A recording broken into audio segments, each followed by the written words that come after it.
తర్వాత క్రౌడ్ తగ్గిద్ది, అప్పుడు వెళ్దాంలే ఎందుకు సంపాదించుకోలేకపోతున్నారు? సొసైటీని ఈ విధంగా కానీ ట్రైన్ చేస్తే రాబోయే రోజుల్లో చాలా ఇబ్బంది పడాల్సి వస్తుంది.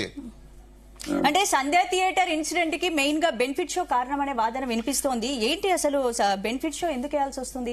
ఎలాగో ఒకసారి సినిమా రిలీజ్ అయ్యాక డేట్ ఫిక్స్ అయ్యాక మళ్ళీ బెనిఫిట్ షోలు ఏంటి? దానికి వేలు వందలు పెట్టి టికెట్లు బేసికల్ గా సినిమా ఎలా ఉండేదంటే అండి, ఇప్పుడు కూడా అదే నడుస్తుంది, కన్వెన్షన్ లోనే నడుస్తుంది. ఫస్ట్ రిలీజ్ అయ్యే సినిమాలన్నీ ఎవరెవరు చూస్తారంటే బెనిఫిట్ షోస్ అని ఏంటంటే ఫ్యాన్స్, ఫ్యాంటసీ ఉన్న వాళ్ళు, ఫాలోయింగ్ అయ్యే వాళ్ళు, వీళ్ళందరూ ఫస్ట్ చూసేస్తారు. ఎక్కువ శాతం ఎక్కువ క్రౌడ్ ఉంటుంది. యూత్ అంటే బిలో 40 years ఉన్న వాళ్ళు, ఇలాంటి వాళ్ళందరూ చూసేస్తారు. నెక్స్ట్ ఎవరు వెళ్తారు అంటే ఫ్యామిలీ వాళ్ళు ఎక్కువ వెళ్తారు. నెక్స్ట్ రో అప్పుడు నార్మల్ గా నడుస్తుంటది. ఆ నెక్స్ట్ వేలు టికెట్లు పెట్టడం కరెక్ట్ కాదు కదా. Benefit show in the sense ఏంటి అంటే అక్కడ మీకు ఎందుకు ఎక్కువ వేలు టికెట్లు పెట్టకూడదు, పెట్టాలి అని అనుకున్నప్పుడు వాళ్ళు ప్రొడక్షన్ అనేది చూసుకుంటున్నారు. గవర్నమెంట్ ఫస్ట్ ఎక్కడ రిస్ట్రిక్షన్ చేయాలి? ప్రొడక్షన్. ఒక్క నిమిషం సార్, మీరు ఒక నిమిషం ఆగండి సార్. సీఎం రిలీఫ్ ఫండ్ కి పీఎం కేర్స్ ఇవ్వాలని కూడా నిబంధనలు ఉన్నాయంటే అట్లా ఇస్తున్నారు. ఒక్క నిమిషం ఆగండి సార్. ఎందుకు పెడుతున్నారు మరి సార్? ఒక్క నిమిషం ఆగండి. జనరల్ చేసి మాట్లాడకండి సార్, పర్టికులర్ ఇష్యూ మీద మాట్లాడండి. జనరల్ చేసి అన్నిట్లలో ఇది కరెక్ట్ అయ్యేదంతా తీసుకెళ్ళకండి ఇష్యూని. ఓ పని చేద్దాం సార్, బాబు ఉద్యమం చేద్దాం బాబు. నేను అదే చెప్పబోతున్నా. రాత్రి ఆటలు రద్దు చేయాలా అని చెప్పి అందరూ రాండి, ఉద్యమం చేయాల్సిందే సార్. అసలు ప్రభుత్వాలు బెనిఫిట్ షోలకు అనుమతి ఎందుకు ఇస్తోంది? టికెట్ ధరలు పెంచుకోవడానికి అసలు అవకాశం ఇవ్వడానికి సమర్థించండి. నైట్ షోలు, బెనిఫిట్ షోలు ఎవరు వెళ్తారండి? బేసిక్ గా ఏజింగ్ ఫ్యాక్టర్. వినండి, ఏజింగ్ ఫ్యాక్టర్ ఉంది. ఏజింగ్ ఫ్యాక్టర్ వాళ్ళు ఆ టైంలో వెళ్ళాలి. కానీ నేను అందుకే అంటున్నా, సెల్ఫ్ రిస్ట్రైన్ ఏమవుతుంది అంటే అర్ధరాత్రి పూటల్లో మీరు కుటుంబాలను తీసుకుని పిల్లల్ని తీసుకుని వెళ్తారా? వెళ్ళకూడదు. కానీ మీకు నాకు తెలిసి మీకు సోషల్ నాలెడ్జ్ లేదు. మీకు సోషల్ నాలెడ్జ్ లేదు. నేను చెప్తున్నా, మీకు సోషల్ నాలెడ్జ్ లేకుండా మాట్లాడుతున్నారు మీరు. ఎందుకంటే ఫ్యామిలీ అంటే ఇట్స్ రెస్పాన్సిబిలిటీ. ఫ్యామిలీ అంటే అంత ఈజీ కాదు. ఫ్యామిలీ సార్, వెయిట్ సార్, మీకు నాలెడ్జ్ లేదని నాకు అర్థమైపోయింది. సోషల్ నాలెడ్జ్, ఫ్యామిలీ నాలెడ్జ్ చాలా ఇంపార్టెంట్.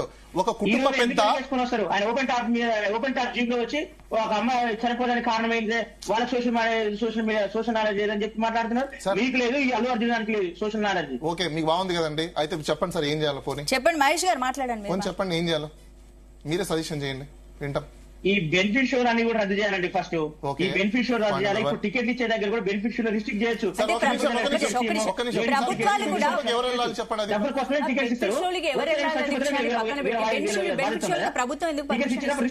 అంటున్నానండి, ఇప్పుడు ప్రొవిజన్స్ లాలో ఒక ప్రొవిజన్ ఉంది. ప్రభుత్వాలు కూడా ఒక్కో సినిమాను ఒక్కోలా చూస్తున్నాయి, ఒక్కో సినిమాకు ఒక్కోలా విమర్శలు. మరి నేను అదే అండి, ప్రభుత్వానికి ట్యాక్స్లు వెళ్తున్నప్పుడు మాకు ట్యాక్స్ వద్దని ఎందుకు చెప్పట్లేదు? నాకు అర్థం కావట్లేదు. ట్యాక్స్ కలెక్షన్ చేసుకుంటే ప్రభుత్వాలు ప్రోత్సహిస్తున్నాయి ఇక్కడ. మరి మీరు మాట్లాడాల్సిన ఫస్ట్ ఎవరిని? ప్రభుత్వాన్ని నిందించాలి అక్కడ. అరే డబ్బులు వస్తే, మీకు ట్యాక్స్ వస్తే ఏ పనైనా చేసేస్తారా? ఏమైనా చేస్తారా? అది కదా మనం ముందు మాట్లాడాల్సింది. అది పక్కన పెట్టేశాం. ఇప్పుడు బెనిఫిట్ షోలు ఇస్తున్నారు, ఓకే. బెనిఫిట్ షోలో ఏమైనా ట్యాక్స్ లేకుండా ఇస్తున్నారా? లేదు కదా. బెనిఫిట్ షోలో ట్యాక్స్ తీసుకుంటారు. బెనిఫిట్ షో వల్ల 160 కోట్లు వచ్చినాయి 2 రాష్ట్రాల్లో. ఓవరాల్ రెస్ట్ ఆఫ్ ఇండియా రాని డబ్బు ఆ ఒక్క బెనిఫిట్ షో వల్ల రాష్ట్రం 2 రాష్ట్రాల్లో కలిపి 160 కోట్లు 120 కోట్లకి జీఎస్టీ. 160 దాని తర్వాత జీఎస్టీ తీస్తారు. ఇప్పుడు చెప్పేది గ్రాస్ వచ్చి 294 అంటున్నారు కదా. 294 కోట్లు మొదటి రోజు కలెక్ట్ చేసినట్టున్నారు కదా. ఆ 294 కోట్లలో 160 కోట్లు ఓన్లీ ఆంధ్ర తెలంగాణలోనే వచ్చింది భయ్. సార్ నేను అంటున్నా, ఎందుకంటే ప్రభుత్వాలు ఏదైనా చేసేటప్పుడు మైండ్ అప్లికేషన్ అంటారు. ఇప్పుడున్న ప్రభుత్వాలు ఎలా ఉన్నాయంటే ఎవరికి కూడా కామన్ సెన్స్, మైండ్ అప్లికేషన్ లేదు. సెన్సిబిలిటీ ఆఫ్ యాక్ట్ అనేది లేదు. ఎంతసేపు ఉన్నా వాళ్ళు ఏం చేస్తున్నారో, అసలు ఈ బ్యూరోక్రాట్స్ ఏం చేస్తున్నారో నాకు అర్థం కాని విషయం ఏంటంటే, సోషల్ సైన్సెస్ తెలియకుండా, సోషల్ సెన్సెస్ లేకుండా, డొమెస్టిక్ సెన్సెస్ లేకుండా ఏ విధంగా ప్రభుత్వాలు నడుపుతున్నారు, ఏ విధంగా లాస్ తీసుకొస్తున్నారు, ఏ విధంగా చట్టాలు తీసుకొస్తున్నారు, I'm not understand. It's very confusing. Society ఈ రోజు రన్ అవుతుందంటే ఏదో బ్లైండ్ గా వెళ్ళిపోతుంది తప్ప ఇంటలెక్చువల్ మైండ్ తో ఇది వరకు లాగా పెద్ద. ఇప్పుడు కేతిరెడ్డి గారు ఉన్నారు, ఆయన కూడా ఒక ప్రొడ్యూసర్, ఆయన కూడా చాలా సినిమాలు తీశారు. ఆయన ఎంత రీజనబిలిటీగా చేస్తారంటే ఆయన దూరదృష్టి పెట్టుకుని ఫ్యామిలీస్ ఏంటి, సొసైటీ ఏంటి, మిగతా అన్ని ఆస్పెక్ట్స్ ని క్యాలిక్యులేషన్ చేసుకుని అట్లా ఎక్కడుంది ఈ రోజు ఉందా? అంటే కేతిరెడ్డి గారు, ఇప్పుడు సినీ పరిశ్రమలో పెద్ద హీరోలకు, పెద్ద బ్యానర్లకు ఒకలా, చిన్న బ్యానర్లకు ఒకలాగా ప్రభుత్వ నిర్ణయాలు ఉంటాయా? అవును, ఉంటాయని విమర్శలు వస్తున్నాయి. ప్రభుత్వ నిర్ణయాలు ఎలా ఉండేవో చెప్పంటారా? చెప్పండి.